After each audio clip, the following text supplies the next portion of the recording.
Vamos a dar comienzo al tema 4 de este curso de atención integrada a pacientes con enfermedades crónicas. Mi nombre es Lidia Gagliardi, soy médico internista en el Hospital de San Juan de Dios del Aljarafe, en Sevilla. Yo os voy a presentar los planes de cuidado y tratamiento en agudización de EPOC. Este va a ser el esquema a seguir en esta unidad.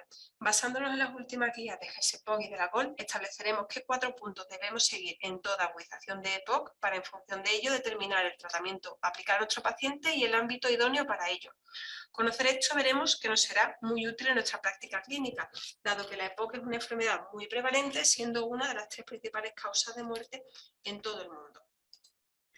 Vamos con el primer punto, el diagnóstico del síndrome de agudización de EPOC. A partir de ahora lo veremos con las siglas SAE en nuestra presentación.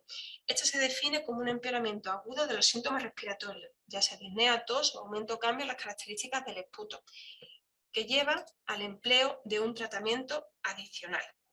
La disnea es el síntoma fundamental, es el síntoma cardinal que deberemos conocer y describir en la situación basal de nuestro paciente. Determinar y reflejar la historia clínica que nuestro paciente sufre agudizaciones es muy relevante, dado que ello va a suponer un impacto negativo en su estado de salud, en las tasas de hospitalización y reingreso y en la progresión de la enfermedad.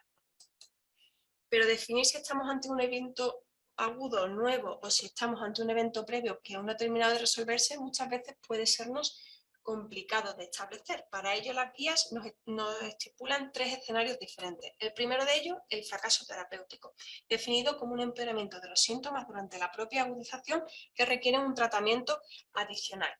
La recaída, definida como un nuevo empeoramiento de los síntomas entre la finalización del tratamiento de la agudización y las 4 semanas posteriores, y la recurrencia, un nuevo empeoramiento de los síntomas más allá de las 4 semanas posteriores a finalizar el tratamiento de la agudización. Estas recurrencias serán consideradas como nuevos episodios de agudización de EPOC.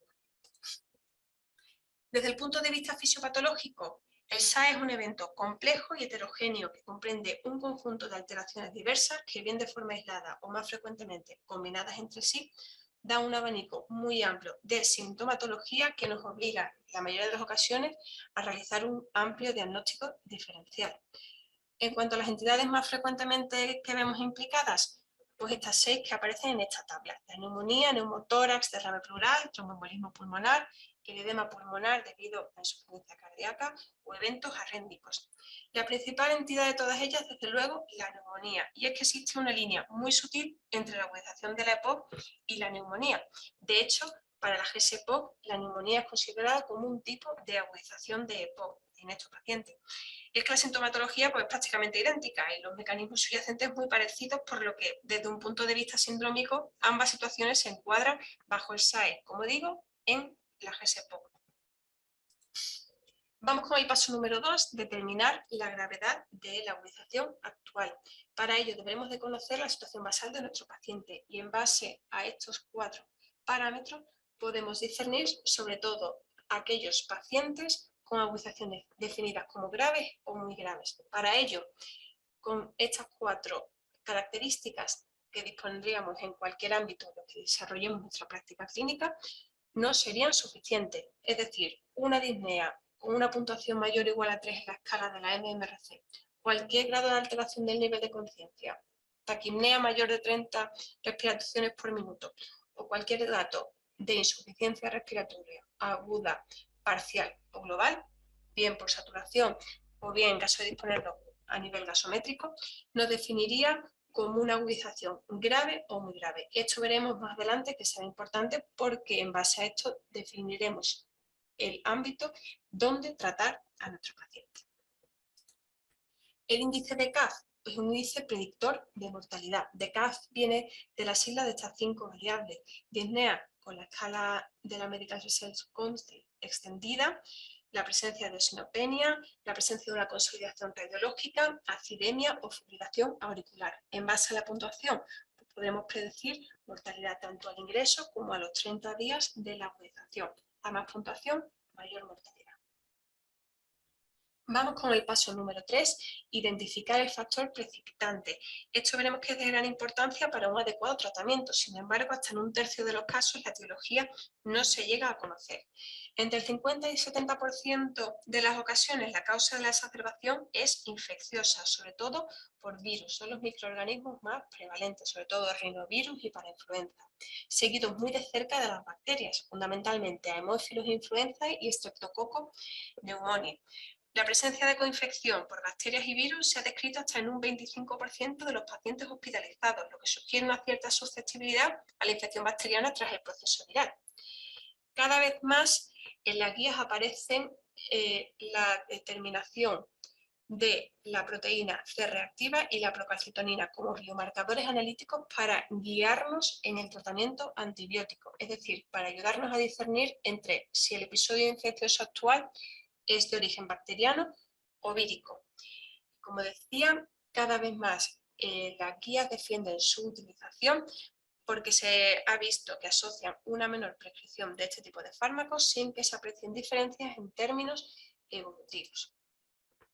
Por último, la contaminación es el tercer desencadenante más frecuente, hasta en un 10-15% de las exacerbaciones son debidas a la contaminación fundamentalmente por el ozono y las partículas en suspensión menores a 10.000 de diámetro. Por último, el paso número 4, identificar los rasgos tratables. Estos rasgos tratables son características clínicas, fisiológicas o biológicas presentes en cada paciente de manera individual, que se pueden identificar mediante pruebas diagnósticas o biomarcadores y que tienen un tratamiento específico. Los podemos dividir en rasgos tratables endotípicos, es decir, intrínsecos a la propia agudización, pues ver si hay un componente de infección bacteriana, si hay disfunción ventricular, si hay afectación miocárdica en cuanto a cardiopatía isquémica. Los rasgos tratables funcionales, sobre todo en términos de oxigenación, ver si existe insuficiencia respiratoria, si esta es aguda, parcial o global.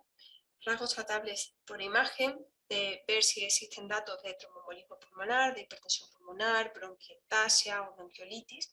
Y por último, no menos importante, los rasgos tratables de estilo de vida o conductuales, ver la adherencia terapéutica, la técnica inhalatoria, como ya veremos más adelante en el tratamiento, la problemática social, los hábitos tóxicos.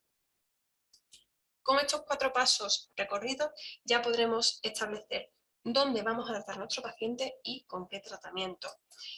A modo de resumen, una vez valorada la gravedad, veremos que los SAE leve moderados deberían de ser o de poder ser tratados en atención primaria. Sobre todo, las guías recomiendan utilizar la saturación de oxígeno y las pruebas recomendadas, pues según disponibilidad, por supuesto, radiografía de tórax, electrocardiograma y de poder terminar analíticas, hemograma y proteína C reactiva. En cuanto al SAE grave o muy grave, se recomienda derivar directamente para atención hospitalaria. Allí la batería de pruebas que podemos realizar suele ser más amplia que en atención primaria, pero bueno, de todas ellas, fundamental el aspecto microbiológico, definiendo que se debe de solicitar análisis de esputo a todos los pacientes y la PAN-PCR de virus, es decir, el panel de virus, sobre todo en función de la situación epidemiológica en la que estemos en ese momento. Pasamos al tratamiento. Esto lo vamos a dividir en 2 entidades. Por un lado, los farmacológicos y los no farmacológicos. Dentro de los farmacológicos veremos estos 5 grupos: los broncodilatadores, los corticoides, antibióticos, profilaxis de enfermedad tromboembólica y el tratamiento de las comorbilidades. En cuanto a los tratamientos no farmacológicos, veremos qué soporte respiratorio dar a nuestros pacientes y algunas pinceladas sobre fisioterapia respiratoria o rehabilitación. Pasamos al primer punto del tratamiento, los broncodilatadores. Es el pilar fundamental de la agudización de EPOC. Optimizar la broncodilatación aumentando la dosis o la frecuencia de los broncodilatadores es la pieza fundamental. Los beta-2 agonistas de acción corta inhalados con o sin anticolinérgicos de acción corta son los más recomendados en el tratamiento de la exacerbación aguda. Se recomiendan los dispositivos presurizados de dosis media, con cámara de inhalación o con nebulizadores. Sí que es verdad que se defiende que una técnica inhalatoria correcta o con la cámara espaciadora no se ven diferencias en términos evolutivos con el uso de nebulizadores. infecciones. Por lo tanto, se insiste en la importancia de una técnica correcta. Por otra parte, los broncodilatadores de acción larga se recomienda reiniciarlos tan pronto como sea posible. En cuanto a las dosis recomendadas por las guías, vemos que tanto de salbutamol como de ipratropio, que son los broncodilatadores de acción corta que más comúnmente utilizamos en nuestra práctica clínica, se recomienda utilizar de 4 a 6 inhalaciones hasta cada 4 o 6 horas. Como veis, probablemente dosis y frecuencia mucho mayores de las que estamos acostumbrados a ver en nuestra actividad diaria. Esto será importante que además se lo transmitamos a los pacientes, sobre todo a aquellos agudizadores frecuentes, para favorecer su autonomía con idea de que tengan que consultar en los servicios de urgencia lo menos posible, siempre dentro de que las características clínicas del paciente pues, lo permitan, ¿no? Pasamos al segundo punto del tratamiento, el uso de los corticoides sistémicos. ¿Vale? Los corticoides sistémicos mejoran la función pulmonar y la oxigenación y además acortan el tiempo de recuperación y la duración de hospitalización. ¿Hay que ponérselos a todos los pacientes con agudización de POC? Pues no. ¿Cuánto tenemos que ponerlo? Pues la duración no debe de ser superior a 5 o 7 días. Tampoco se han demostrado diferencias entre su uso vía oral o parenteral. Desde luego, en los pacientes con un SAE muy grave, pues es de elección la administración parenteral. ¿A quién tenemos que ponérselos? A los pacientes con un SAE grave o muy grave, y se sugiere su uso en el SAE moderado, pero de entrada no está indicado en el SAE leve. ¿Qué dosis utilizamos? La guía GOLD lo tienen claro, 40 miligramos de prednisona diarios durante 5 días. La GSPOC, quizás un poquito más laxa, 0,05 miligramos kilo día de prednisona equivalente durante un máximo de 5 días en el SAE moderado y hasta un máximo de 14 días en el grave o muy grave, es decir, en aquel que ingrese. Muy importante, teniendo en cuenta la cronología de uso que nos establecen las guías, que no deberíamos de tener que utilizar una pauta descendente, debemos de evitarlo. En tan pocos días no da tiempo a realizar una supresión en el eje hipotálamo hipofisario. Y además, bueno, no está de más recordar administrarlos en el desayuno para favorecer la fisiología y los pulsos de cortisol del organismo. Pasamos al tercer punto, los antibióticos. Estos, siempre que estén indicados, reducen el tiempo de recuperación, el riesgo de recaída temprana, el fracaso terapéutico y la duración de la hospitalización.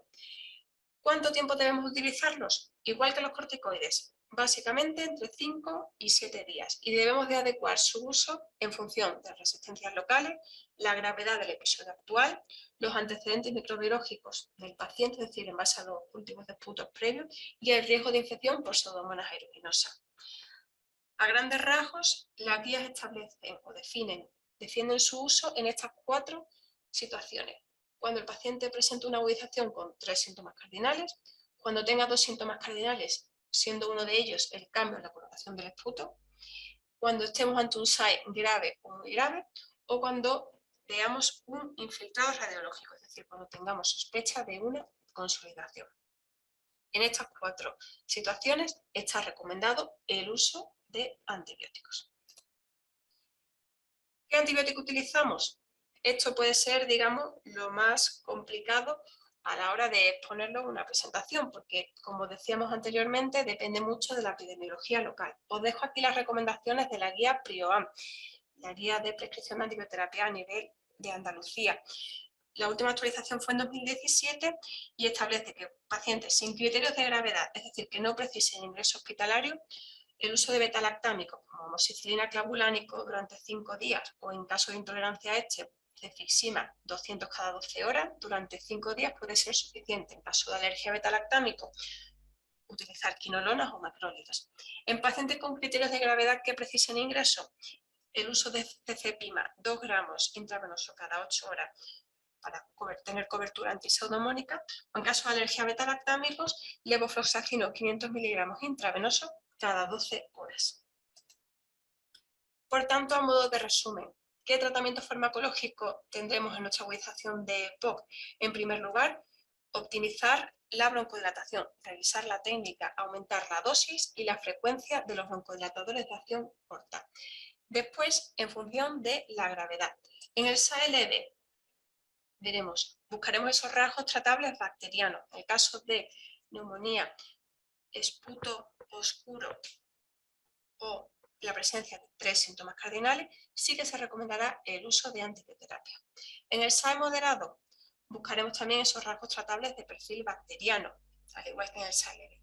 Además, buscaremos esos rasgos tratables a nivel eosinofílico. Los pacientes con una eosinofilia periférica mayor de 300 eosinófilos, ahí se recomienda el uso de corticoides vía oral, cosa que no ocurre en el SAE leve, como vemos en este esquema. En el SAE grave, pues habrá que remitir al paciente al hospital, buscar unos rasgos tratables más amplios, dado que dispondremos probablemente de mayores pruebas complementarias, y utilizar el tratamiento personalizado en base a las características de nuestro paciente. Otros tratamientos farmacológicos, pues las metilsantinas ya no se recomienda su uso debido a los mayores efectos secundarios que beneficios aportados.